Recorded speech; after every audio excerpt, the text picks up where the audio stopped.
Betting భూతం ఎంతో మందిని బలికొనింది. సరదాగా మొదలైన ఈ వ్యసనం చేతిలో చిల్లిగవ్వ కాదు కదా, సర్వం కోల్పోయేలా చేసింది. చివరికి చావే శరణ్యమైంది. సాఫ్ట్వేర్ నుంచి స్టూడెంట్ల వరకు లక్షల్లో అప్పులు చేసి బెట్టింగ్ ఆడి ఉన్నదంతా కోల్పోతున్నారు. చివరికి అప్పు తీర్చే దారి లేక ఫ్యామిలీతో విషయం చెప్పక సూసైడ్ చేసుకుని తను చాలిస్తున్నారు. కుటుంబాల్లో తీవ్ర శోకాన్ని నింపుతున్నారు. కొందరు బెట్టింగ్ యాప్స్ తో నష్టపోయి చనిపోయిన వారి కుటుంబాన్ని కదిలిస్తే చాలు, వారి శోకం అంతా ఇంతా కాదు.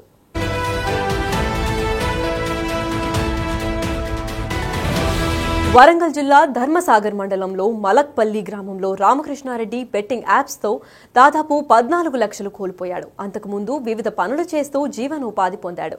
తల్లిదండ్రులు లేకపోయినా రామకృష్ణారెడ్డి వాళ్ళ అన్న రాజేంద్ర పెంచి పెద్ద చేశాడు. ఓ రోజు రామకృష్ణారెడ్డికి అతడి ఫ్రెండ్ పరిచయం చేసిన బెట్టింగ్ యాప్ అతడి కుటుంబాన్ని బజారున పడేలా చేసింది. ఇల్లుతో సహా అమ్మి అప్పులు కట్టాల్సి వచ్చింది. తల్లిదండ్రులు లేకున్నా తాను కష్టపడి పెంచానని, బెట్టింగ్ భూతం వల్ల తామందరం బజారున పడ్డామని రామకృష్ణారెడ్డి అన్న రాజేందర్ విలపించిన తీరు కలిచివేస్తోంది. బెట్టింగ్ భూతం ఎన్నో కుటుంబాలను రోడ్డున పడేస్తోంది. సోషల్ మీడియా ప్రమోషన్లు, ఫ్రెండ్స్ ద్వారా పరిచయమైన బెట్టింగ్ ఆన్లైన్ ద్వారా ఆటలాడి లక్షలు పోగొట్టుకుని తనువు చాలిస్తున్న వారి సంఖ్య రోజు రోజుకు పెరిగిపోతుంది. ఇక తాజాగా వరంగల్ జిల్లాకు సంబంధించి దాదాపు 180 మంది ఈ 6 సంవత్సరాల కాలం లోపల బెట్టింగ్ భూతానికి బలై సూసైడ్ చేసుకొని తమ కుటుంబాలను శోకసంద్రంలో ముంచారు. ఇక ప్రస్తుతం మనతో ధర్మసాగర్ మండలం మలక్పల్లికి చెందిన రామకృష్ణ బెట్టింగ్ ఆడి పూర్తిగా డబ్బులు కోల్పోయి వేదనతో సూసైడ్ చేసుకున్నాడు. ఆ కుటుంబం పూర్తిగా ఇప్పుడు రోడ్డున పడి కూలీలుగా జీవితం గడపాల్సిన పరిస్థితి. రామకృష్ణ సోదరుడు రాజేందర్ రెడ్డి మనతో ఉన్నారు. అసలు ఏం జరిగింది ఒకసారి మాతో మాట్లాడదాం. అసలు ఏంది రామకృష్ణ, అసలు బెట్టింగ్ ఎట్లా అలవాటైంది, అసలు ఏం జరిగింది? హన్మకొండ ఉండే సార్ ఆయన హన్మకొండ ఉండేసరికి అక్కడికి వేయండు. అక్కడ కిరాయి తీసుకొని ఉంటున్నాడు. అన్న నాకు పైసలు ఇబ్బంది ఉన్నాయంటే నేను ఇల్లు రిజిస్టర్ చేయించిన, అది తీసుకున్నాడు. లోన్ వచ్చింది, బెట్టింగ్ యాప్ ఆడాడు. మొత్తం అలా ఉన్న డబ్బులు పోయినాయి. కథ తెల్లారే 10 రోజులకు లోన్ పడ్డది. రేపు లేలు నీకు డబ్బులు ఇస్తాను, నీకు కొన్ని ఇబ్బంది ఉన్నాయి కడతా అంటే ఉన్న ఇల్లు కూడా తాకడ పెట్టి ఇచ్చేసిన. ఉన్న అమౌంట్ కూడా మొత్తం మేరే. అది 3 రోజుల వరకు చనిపోయాడు. ఇప్పుడు చెప్పిండా ఇట్లా ఆడుతున్నా? చెప్పలేదు, ఏం చెప్పలే. ఎప్పుడు చూసుకున్నా ఆట ఆడతానని చెప్పలే, ఏం చెప్పలే. ఏంద్రా ఊకే ఫోన్ ఏం టెన్షన్ రా అంటే ఏమైనా ఫ్రెండ్స్ చేస్తాను అని అన్నాడు. లాస్ట్ మూమెంట్లో కథ తెల్లారి మెసేజ్ పెట్టి నేను చచ్చిపోతానంటే మేమందరం పరిచయం అవుతాను. ఏమైందిరా అంటే ఏం లేదు, నేను కథ. ఉన్న డబ్బులు పోయినాయి, ఉన్న ఇల్లు పోయింది. భయపడి కిరాయి బతాను, ఇక కూలాలు చేసుకొని బతాను సార్ నేను. అసలు ఎట్లా అలవాటైంది దానికి? ఎట్లా అలవాటైండు? వాడు ఎవడో ఫ్రెండ్ అట, ఫ్రెండ్ వల్ల వాడు ఎవడు నాగేష్ అంటాడు ఫ్రెండ్స్ అట, వాడట వానికి నేర్పిండట. నేర్పి పండుకున్నాని దానికి క్లోజ్ చేసిండట. నేను ఇది పోయిందన్న అది పోయిందని అన్నాక వద్దు అంటే తీసుకుపోయి వాడిని అలా నేర్పించిండట. ఉన్న డబ్బులు పోయినాయి, వాడి సొంత పైసలు పోయినాయి, ఇవి పోయినాయి, అన్ని పోయినాయి. కథ వాడు చనిపోయింది. ఇక అసలు ఏం పని చేసి రామకృష్ణ? లెన్స్ కార్లో మన లెన్స్ కార్లో చేసేది కళ్ళద్దాలు. అంటే 15-20 వేలు సంపాదించి అంతకుముందు ఒక 7-8 లక్షలు సంపాదించుకున్నాడు సొంతంగా. మంచిగా నన్ను తీసుకుపోయి మన జీవితం ఖరాబ్ చేసి నాశనం అయిపోయాడు. ఉన్నది వాడిపోను, ఉన్న ఇల్లు కూడా పోయింది ఆల్రెడీ. అసలు ఎంత పోగొట్టుకున్నాడు? ఒక 15 లక్షలు కూడా కొట్టిండు. 15 లక్షలు మొత్తం పోయినాయి. ఉన్న వాడు పోయిండు, ఇల్లు పోయింది. సరే వాడు నువ్వు ఉండరా, ఏం కాకుండా ఉన్నా కూడా నేను సరే కష్టం అనిష్టం చేసి కడదామంటే అది కూడా పోయింది మొత్తానికి. ఇప్పుడు అంటే మీ సొంతంగా ఉన్న ఇల్లు బెట్టింగ్ డబ్బులు కట్టడానికి వెళ్ళిపోయింది. అసలు ఏంది మరి ఇప్పుడు ఎట్లా జీవితం గడుపుతున్నా? ఏమన్నా కూలాలు చేసుకుంటున్నా, ఇట్లా కూలి పోతే బతుకు లేకుంటే ఏం లేదు మాకు. ఏం వేరేది కూడా ఊళ్ళో కూడా అందరికీ తెలిసిన విషయం ఇది. మా భార్య కూలిపోతా, నేను కూలిపోతా, అదే కూలాలు చేసుకొని పోతాను. మీ ప్రధాని పెళ్లి కాలేదా? మీ కాలేదు.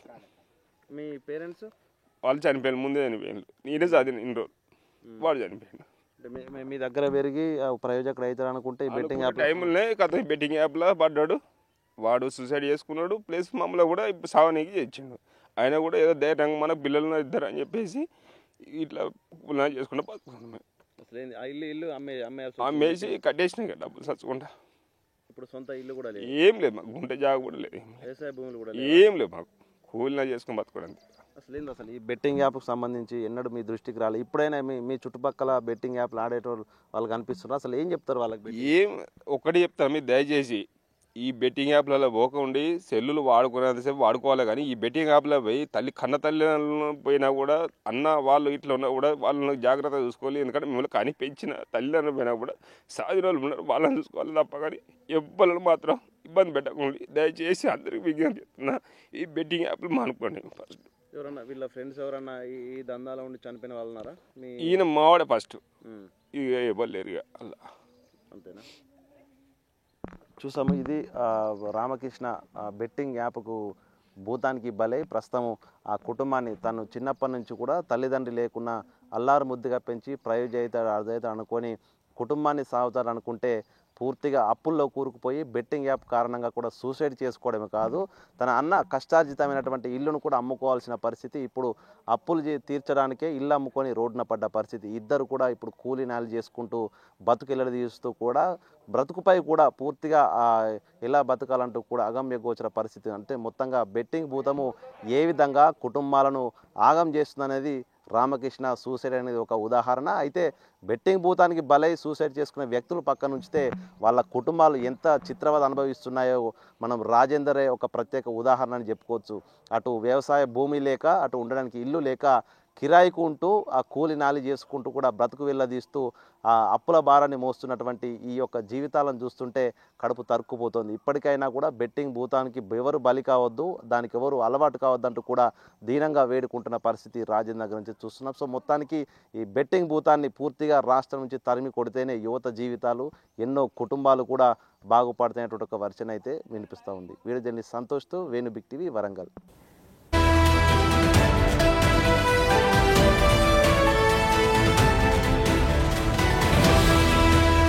సంగారెడ్డి జిల్లాకు చెందిన సాఫ్ట్వేర్ ఇంజనీర్ అరవింద్ బెట్టింగ్ యాప్కు బలయ్యాడు.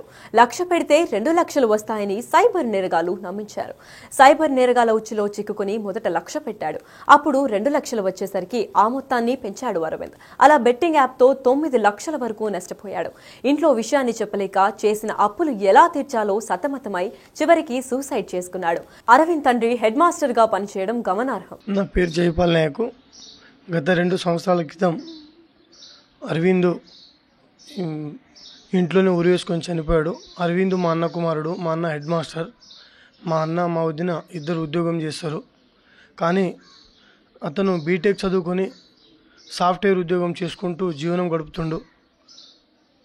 అందరితో కలుపుకుండే అరవింద్ ఇలా చేసుకుంటాడని గిట్ట మేము అనుకోలేము. 2 డేస్ షార్ట్ పీరియడ్లోనే ఇంట్లో పెళ్ళి జరుగుతుంది. ఇంట్లో అంతా పెళ్లి పనులు నడుస్తున్నాయి, పత్రికలు పంచుడు అవి ఇవన్నీ నడుస్తూ ఉన్నాయి. అందులోనే ఆయనకు వచ్చిన ఫోన్లో ఒక టెలిగ్రామ్లో ఒక లింక్ వచ్చింది. ఆ లింకులో నీకు ఫస్ట్ హోమ్ ఫ్రమ్ వర్క్ అని చెప్పేసి ఇక్కడే ఉద్యోగం ఇస్తామని చెప్పేసి ఆశ చూపారు. దాని తర్వాత నువ్వు ఇన్ని పైసలు ఇన్వెస్ట్ చేస్తే నీకు ఇన్ని పైసలు వస్తాయని అన్నారు. ఆయన దానికి లోనై ఆ ఫేక్ యాప్కు ఇదై తెలుసుకోలేక ఎమోషనల్లో ఏం చేసిందంటే నిజంగానే పైసలు వస్తాయేమో అని చెప్పేసి ఆశపడి ఆయన దగ్గర ఉన్న డబ్బులు, ఆయన అకౌంట్లో ఉన్న 50 to 1 lakh ఉన్న డబ్బులు ఇన్వెస్ట్ చేసి దాని తర్వాత ఆయనకు వచ్చినాయి. దాని తర్వాత గిట్ట పెద్ద మొత్తంలో నీకు 10 లక్షలు పెడితే 20 లక్షలు వస్తాయి అట్లా అని ఆశ చూపిరి.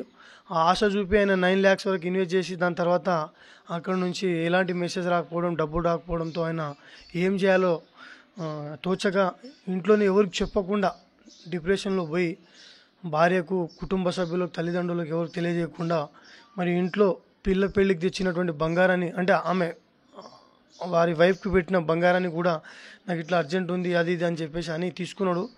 ఈ భర్త అడుగుతున్నప్పుడు సహకరించింది. కానీ ఇలా చేసుకుంటాడని చెప్పేసి ఎవరు అనలేరు. అందులోనే అరవింద్ ఇట్లా చేసుకుంటాడని అనుకోలేము. ఈరోజు నిండు ప్రాణం బలైపోయింది. ఒక కుటుంబం ఎంత బాధపడాల్సి వస్తుందో ఇలాంటి ఫేక్ యాప్స్ ద్వారా. ఈ సైబర్ నేరగాలు ప్రలోభాలకు లోనై ఎంతోమంది అమాయక ప్రజలు ఈరోజు చనిపోతూ ఉన్నారు.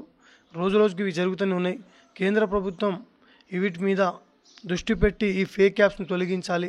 ఈరోజు ఓటీపీలు అని చెప్పేసి ఏవేవో రకరకాలుగా మెసేజ్లు పెట్టి ప్రజలను ఇబ్బంది పెట్టి పనులు చేస్తూ ఉన్నారు.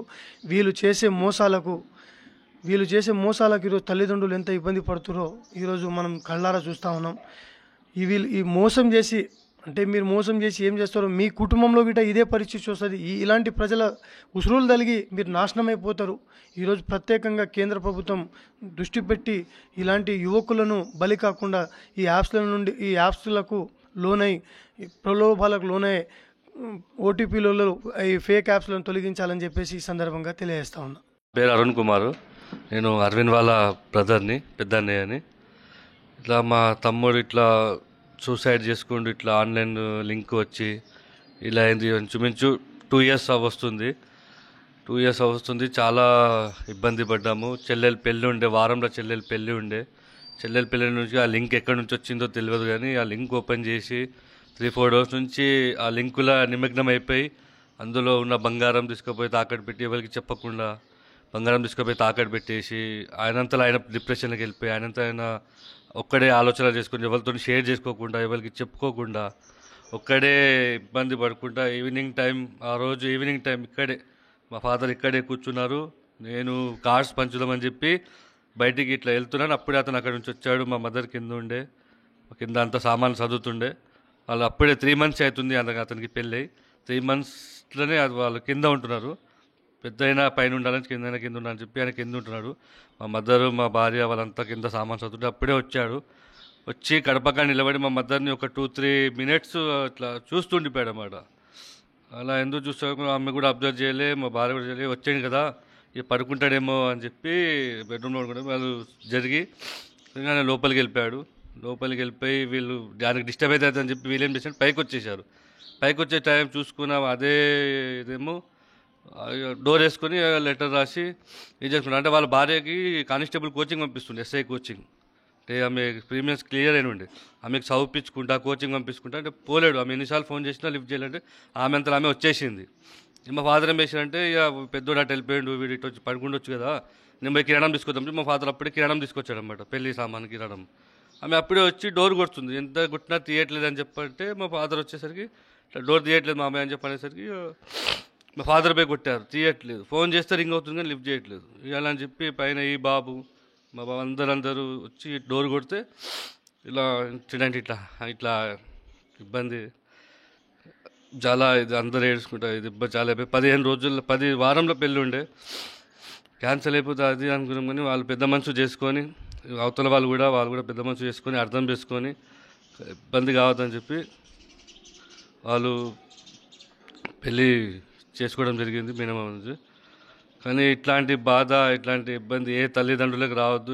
చాలా బాధ అనుభవించినాం. ఎందుకంటే ఇట్లాంటి ఇబ్బంది ఏ పేరెంట్స్కి చాలా నరకం చూసిరన్నమాట. పెళ్ళి, ఇటు చెల్లెలు పెళ్ళి, కూతురు పెళ్ళి కాళ్ళు గడగలేకపోయారు, ఇటు కొడుకు ఇది చాలా ఇబ్బంది పడ్డారు. డబ్బుల విషయంలో కూడా చాలా ఇబ్బంది, చాలా అప్పుల పాలైపోయినాం, చాలా లాస్ అయిపోయినాం, చాలా ఇబ్బంది. ఇలాంటి దుర్ఘటన ఏ బిడ్డకి రావద్దు, ఏ తల్లిదండ్రులకు రావద్దు. ఇట్లాంటి యాప్స్, లింక్స్ ఏమున్నా గవర్నమెంట్ ఒక్కసారి దృష్టి పెట్టి ఇవన్నీ లింక్స్ అన్నీ అన్అఫిషియల్ లింక్స్ అన్నీ బ్యాన్ చేసేసేయాలి.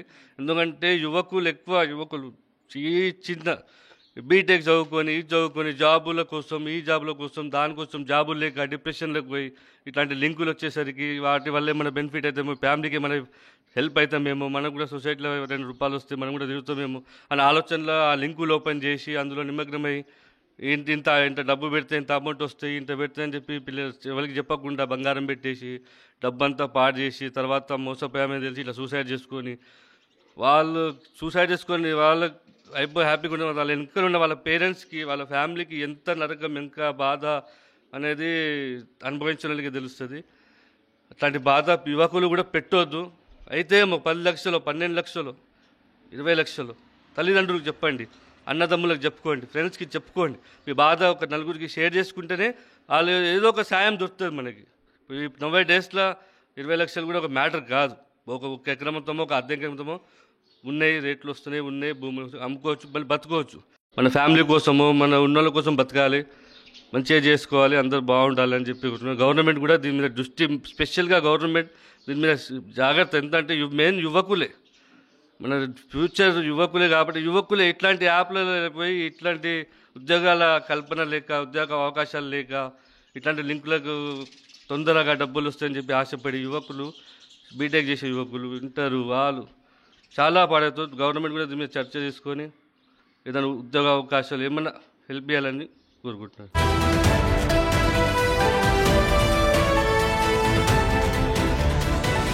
ఇక మెదక్ జిల్లా పాపన మండలం పొడిచిపల్లి తండాకు చెందిన రామస్వామి అనే యువకుడు 15 లక్షలు అప్పు చేశాడు. అప్పు తీర్చలేక ఆత్మహత్య చేసుకుని తను చాలించాడు. కొండపాక వాళ్ళ అక్క బిడ్డ వాళ్ళ అక్క కొడుకు పెళ్ళిందని ఊరికొచ్చేసారు. వాళ్ళు హైదరాబాద్ నుండి ఊరికొచ్చి మణికంపల్లికి వచ్చారు. మణికంపల్లి నుంచి ఇక పెళ్లి చూసుకున్నట్టు అయిపోయిందని తెల్లారి.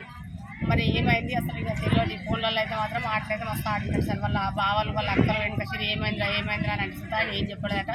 ఏడ్చుకుంటా అయితే సపరేట్ కొండపాక వచ్చినట్టు సార్. కొండపాక వచ్చినాక ఎవరికి ఏం చెప్పలేదట. ఆయన ఏమైందిరా అని బాధ కొద్ది ఉన్నాడంట. కానీ ఏం చెప్పక కొండపాక వచ్చి డైరెక్ట్ ఇంట్లోకి వచ్చి బండి అక్కడ పెట్టి చూసినాం మేము. కానీ కాకపోతే ఎందుకు వచ్చిండో మేము అనుకున్నాం. కానీ ఆ రోజు వేరే వాడి అనిపోతే ఆ సాగు కూడా మేమున్నాం.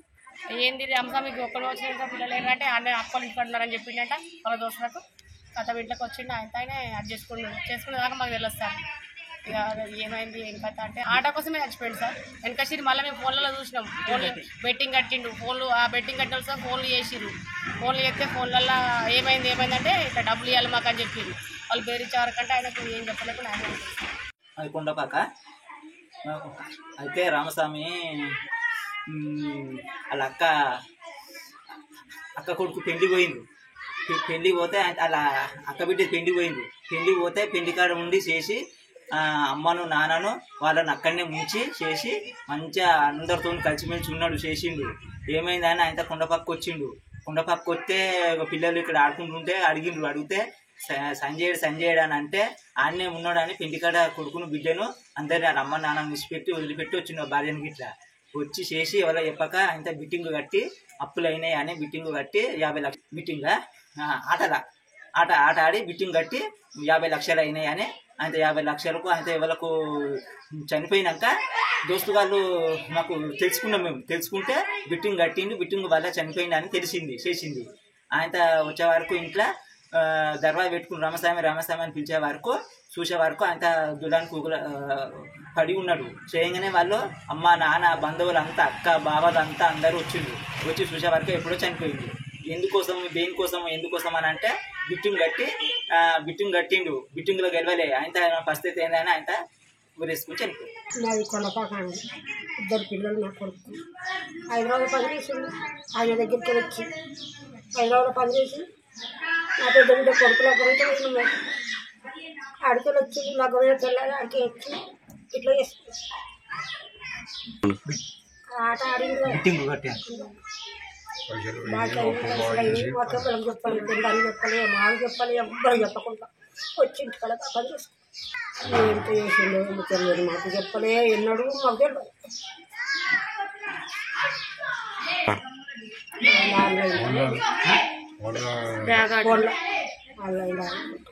మాకు తెలియదు. ఆట తెలియదు. ఫోన్ పట్టుకుని ఏమైనా ఎందుకు ఫోన్ పట్టుకుంటున్నావు బిడ్డ ఎందుకు ఫోన్ పట్టుకుంటున్నావు అంటే నీకెందుకు కదా అన్నాడు.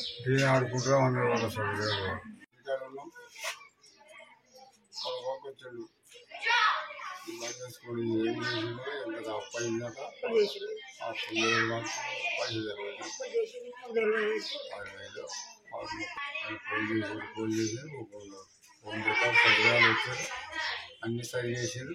సరిపోయింది ఇట్లా బిట్టింగ్ కట్టి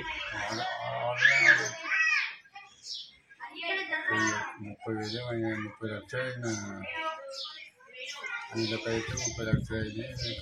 కట్టడాన్ని కట్టేది. ఇలా ఈజీ మనీ కోసం రామకృష్ణారెడ్డి, సాఫ్ట్వేర్ ఇంజనీర్ అరవింద్, రామకృష్ణ స్వామితో పాటు మరెందరో ఆత్మహత్య చేసుకుని తనువు చాలించారు. ఎన్నో కుటుంబాలు రోడ్డున పడ్డాయి.